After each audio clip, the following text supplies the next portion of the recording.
Good morning, everyone. Welcome to our morning coffee time for, today is Wednesday, June the 3rd. We had a live view of the deer this morning, and Ajahn say, as we were watching the doe and the fawn kind of grazing around the side of the house, was saying, Ajahn, it grows up so fast. And I was thinking, yeah, they do. Animals. Humans, not so much. We take a long time to grow up, as I'm sure.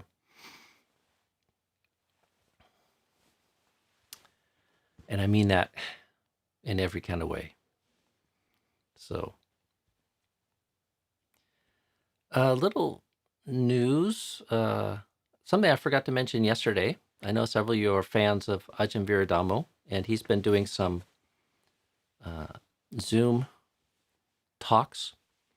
And I got a notification from T Sarna that once those talks are done, they are posting them, at least the audio of them, on the T Sarna website. So people are looking for talks from Ajahn Viradama. You can find those there. So, and my mind is a little dominated by all the setup this morning. So if people have questions or themes they'd like me to talk about, this would be a good morning for that. So,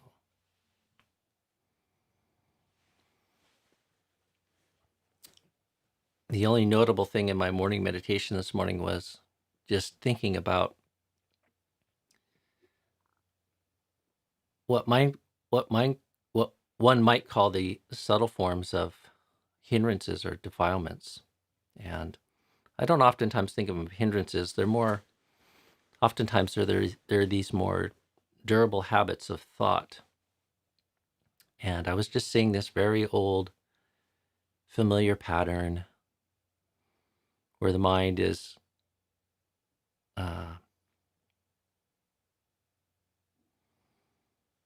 just thinking of the self. And in particular, this is like doubting oneself, thinking about oneself in some sort of critical way. And you wonder how much of that exists kind of in the background of the mind, because it's so quiet sometimes and so familiar. And that which we are familiar with, the mind tends to filter out. I mean, we do have this orientation towards variety, that which is new, that which is fearful, that which is dangerous, which is why our television stations tend to skew that way. Someone said good news is not news at all, at least not in the way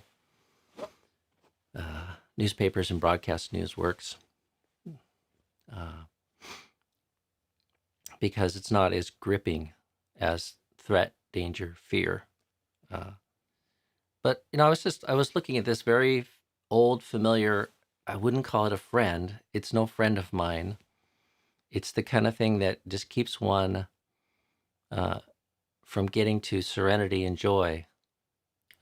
One, because it's constellating a sense of self, and there's this imagined me, free of some particular thing, or feeling more confidence, or feeling a different, perceiving myself in a different way. And somehow I'd be happy, if I perceive myself as right in some way or more perfect in some way.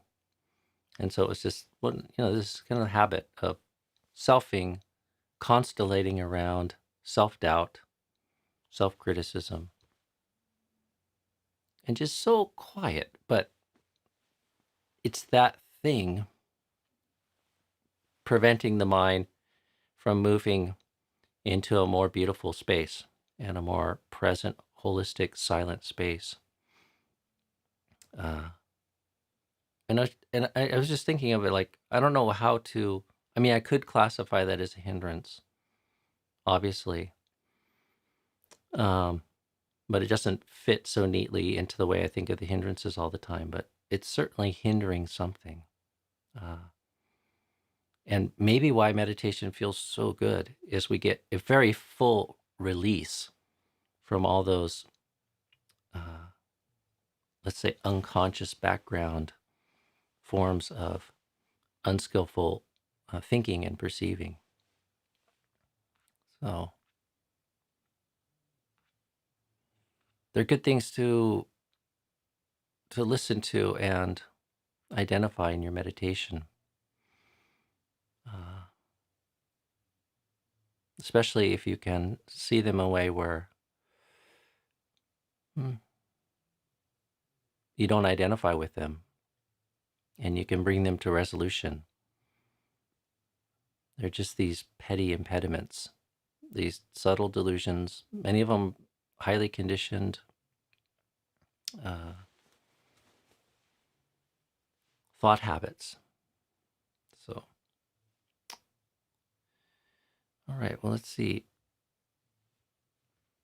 How do you think about your tiered strategies for meditation?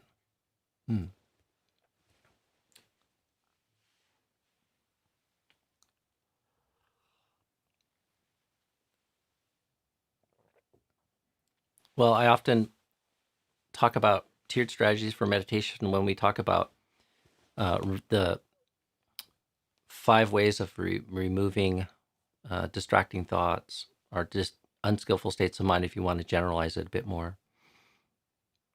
But also there are meditations that one is more skilled in, one is more drawn to, maybe has higher value.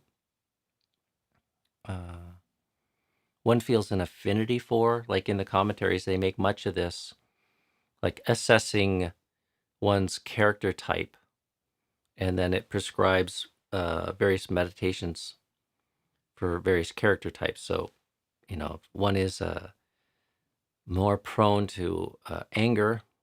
They call this the dosa jurita, or the angry type. Then the commentaries prescribe doing loving kindness meditation. But it is, if one is an angry type, loving kindness meditation is an extra difficult challenge. But anyways, there's a whole bunch of factors that one might weight the various practices that they've developed, and also it might have more to do with where you're at and where your particular interest in developing your practice is. And then, but anyways, I have a tiered strategy, and when the mind is in its most fit state, I just naturally gravitate to breath meditation. And I find that usually holds the greatest potential for overcoming hindrances, subtle hindrances, and taking the mind to wholeness. And by that I mean samadhi and clarity. And so if the mind is fit, or if I want to make best use of my effort, then I usually put effort in that direction. I might do a preliminary meditation just to kind of start things out, or to sort of incorporate some reflection or a little bit of loving kindness. But the bulk of my efforts or energies would go into breath meditation for the most part. But there are times of the day where breath meditation is more difficult. And I don't do lots of breath meditation in the morning. These days, I tend to do more reflective styles of meditation. I just find it more efficacious. Keeps me more engaged and alert. But I have a tiered set of strategies, and I think it's good for people to think about their practice in that way, so that you can not just apply yourself to the thing that you find most skillful, interesting and effective, but also so that you have backup strategies, so that if the conditions aren't suitable for whatever reason, you know where to go. So, and for me, it's not overly programmed. It's not like running some computer subroutine, uh, but uh, and you can even think of the postures in that way. Like, if conditions are most suitable for sitting, then it's good to sit. Like, there's more potential. It's a more unconditional meditation posture. But there's times, due to sort of health or what's going on with your body, or you've already been sitting a long time, that you need to sort of either do standing or walking meditation if you want to be engaging in formal meditation. So, and in terms of tiered strategy, I would broaden it beyond this word meditation and couple it more with our endeavor to sort of practice right effort. So, sometimes especially if you're practicing a lot, you just get to a point where you feel like more effort into formal meditation isn't really producing meaningful results. You hit a kind of wall or a limit, or it gets stale after so many hours in a day. And rather than just pushing through or sitting with unproductive meditation, it could be more useful to do something else, like, read some suttas or listen to a Dhamma talk. Or, if you live in a monastery or you have a close Dhamma friend, have a discussion about practice. So, but one needs to use a little bit of discernment so that we're careful not to be neglecting the high leverage work and just kind of copping out. And, like, there's times where my effort was just lazy and flagging, and I'd fill up some of the practice time with just listening to Dhamma talks. It's so easy and passive, and it is Dhamma, so, like, I could feel good that I'm still sort of connected with Dhamma and focusing on Dhamma. But if that becomes the only thing in your Dhamma practice, then you might not be making the most of your time or steady effort. So, anyways, it's a little scattered, Nadine, but those are some of the ideas I have around tiered practice.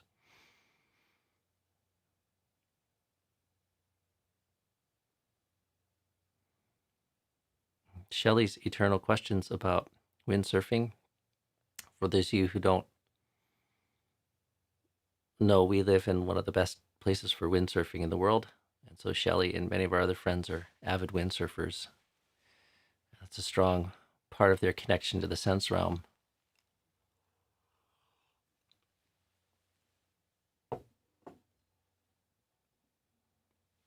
I don't get the question, though. Am I deluded because I know it's going to end?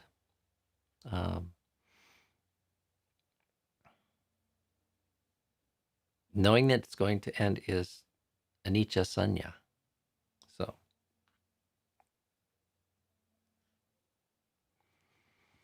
Adil, what if a sense of pity arises during metta bhavana? Should one change the object of meditation?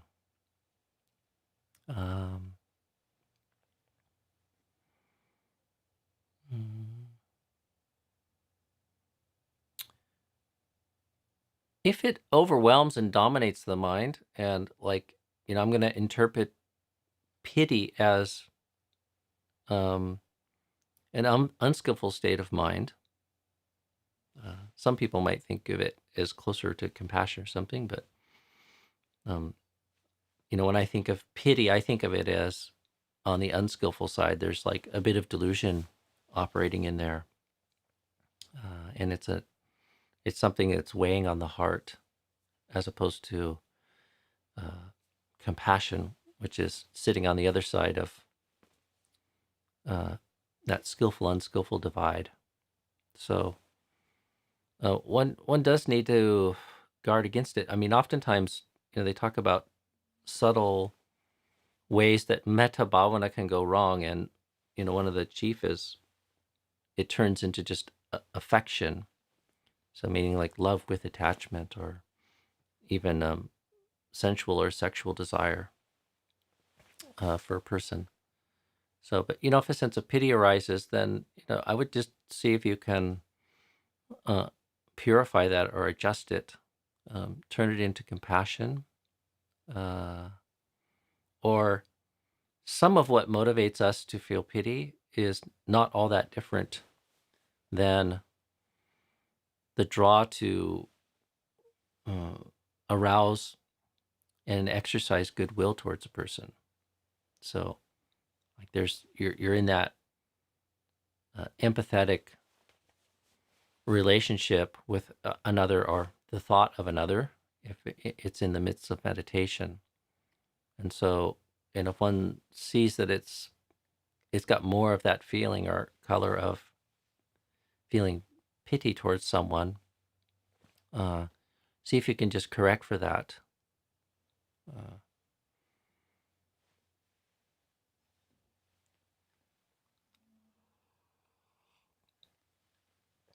And maybe if one can't overcome that, then it might be appropriate to sort of change up the meditation. So,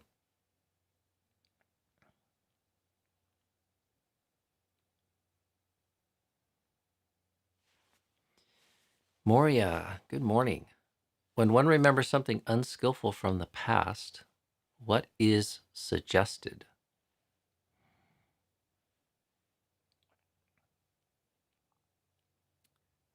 I'd say on some level, depends what you're doing with the mind, but generally the Buddha does not praise giving a lot of attention to the past.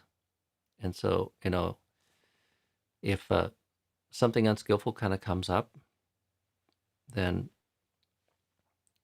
I try to spend as little time as I can with it, because it's oftentimes, it's sticky. I mean, that's the reason why you're remembering it. It's memorable in some way. There is some karma there, we could say. And so, I would just free yourself from it as quickly as you can. I mean, maybe it's speaking to you, and there's some new, fresh, skillful sort of insight that one can glean from it. Sometimes, though, I oftentimes just reflect on the comic resultant of having done something unskillful, and then you do create this kind of karma with it, so that you need to remember these things. Like, you suffer remembering these things because of the comic weight of what is done. And so oftentimes I try just to arouse a sense of acceptance and equanimity. Like, in some sense, this belongs. Like, I don't want to invite it into my house and nurture it, or let it sort of linger something. But there's some reason that this is arising or something. So usually I try to sort of meet it with a sense of acceptance and equanimity, and just reflect on the nature of the karma of unskillful deeds as a way to heighten sense of heedfulness going forward. Because there's so many middling and subtle things that we do that are unskillful, and part of the reason that we find ourselves in those positions, or we do those things, is because we're ignorant of the full cost of these things, and how it is that they crowd the mind, and create this kind of liability moving forward in life. We want to get to a place where we can just flow with life in the present moment, and not have any hang-ups or any karmic debts, any remorse, anything weighing us down. And the Buddha's general advice is to just free yourself from these things, resolve them, free yourself from them as quickly as you can. And and I would say in almost any skillful way possible, which can even be just diverting your attention. Um, so can be acknowledging the karmic debt that unskillful act brought, and then resolving to be more careful in the future, like just in general or around that particular thing. And that's a skillful thought that then can sort of knock out or replace the tendency just to dwell and obsess about something unskillful in the past. So sometimes it might take something stronger to make peace with it. And if that's the case, then do so.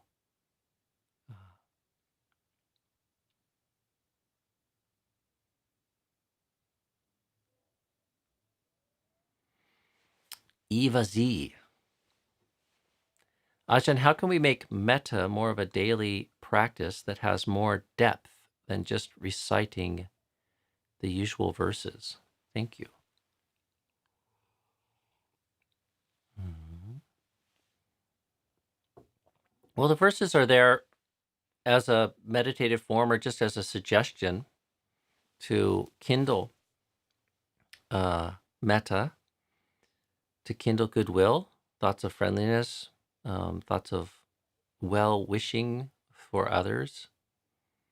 And there is an accompanying focus or emotion that that we want to sort of stimulate when we're cultivating sort of metta, and that's what you want to deepen. So, the skill in developing metta bhavana is to be able to generate what I call the wish. More formally, it's called the nimitta, or the sign of metta, and that can be like a felt sense in the body, in the heart, where one has that positive feeling of non-ill will towards another person. Oftentimes, it's better than non-ill will. It's a real positive well-wishing and goodwill for others. And then one wants to kind of kindle and nurture that, you know. So, I oftentimes call it the wish, like you create the volition and the intention and generate the wish, and it's like a little spark lighting a fire, and then you very carefully attend to it and blow on it in a careful way to sort of get that to sort of catch and grow and warm up. So there's a little video on YouTube that I think Ajahn Jodhipalo made when we were camping one time of me. I was starting a fire with a bow drill that one of the monks had made, and I have a tinder bundle, and it took amazing balance and focus to get the little coal going, and then at the proper time and the proper conditions transfer that into this tinder bundle, and then to very gently encourage the tinder bundle to heat up and become more flammable, and then eventually break into flame so that I could start a fire with it.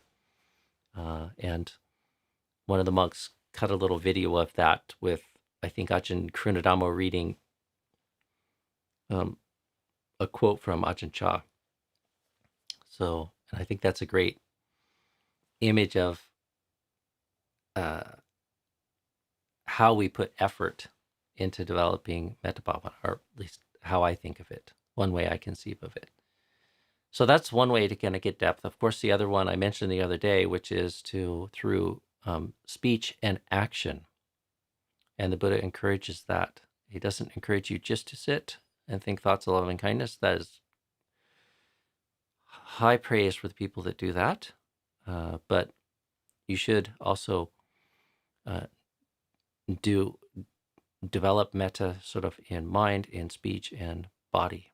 So, through your day, look for opportunities to speak in ways that are motivated by goodwill for others, wishing well for others, wishing safety, wishing well-being and blessings for them, wishing the best of life for all beings.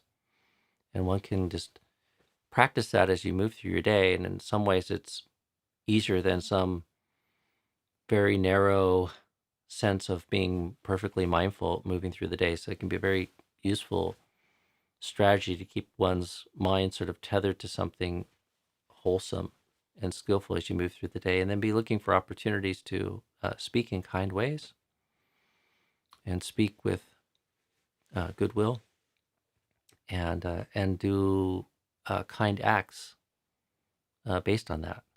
So those are several ways that one can deepen it. So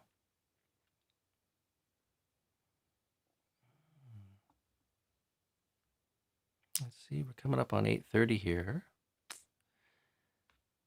Phil, I might have missed something here in the chat, but what is this in reference to? The anxious quiver of being.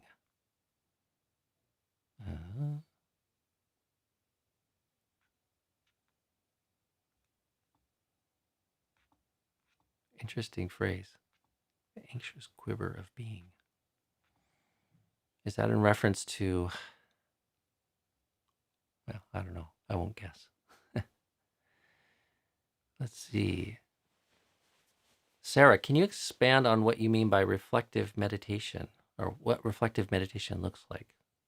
Yeah, but maybe that would be, it might take more time than we have right now. Let's see. I'll do the short answer today, and Sarah, if you ask me again, I'll go earlier in one of our morning streams, like tomorrow. I'll go into it a bit more depth, but some of the reflections that you find in our chanting book is what I mean, and part of what I practice in terms of reflective meditation. And so, one would be the 5 subjects for frequent recollection, which is what I talk about oftentimes. So the contemplation of aging, illness, and death, separation from the loved, and karma. And I have those chants memorized. It creates a template or a form, and I can sort of contemplate, first by reciting it, but then sometimes just in shorthand, sort of going through that list.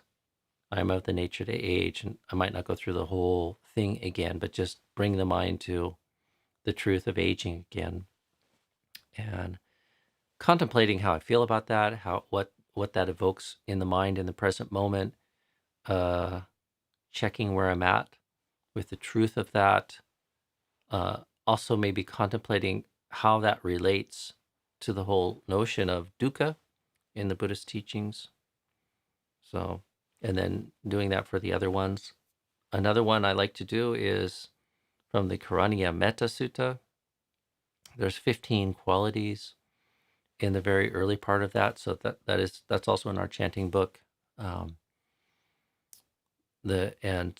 going through the Pali or the English translated terms of these qualities of the ideal practitioner, or the qualities that are the Buddha encourages one to develop. I find that it's interesting, like, one, just to check in where I am with that quality, but also to contemplate the wholesomeness of that quality, the usefulness of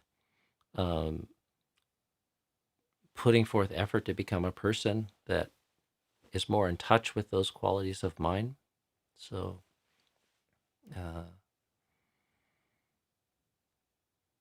there's a couple examples there, and it does involve discursive thought on some level, but it's not just sitting there thinking about these things in a discursive way. You're reflecting on them. So you have some strategy of a list of dhammas, or a dhamma kind of concept, and you're reflecting on that. So, and doing so, sort of trying to bring the mind sort of to a place where there's a heightened sense of mindfulness, and you're all the same overcoming the hindrances through the application of mind to this very skillful reflection on Dhamma qualities. So,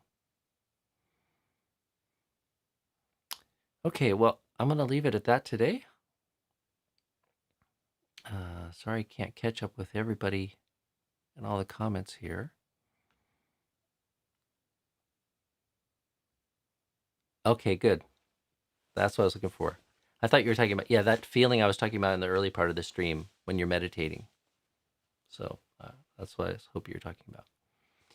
All right, friends, thank you. Good to see you all on here this morning, and I hope everyone has a good day. We'll see you again tomorrow morning, and be well.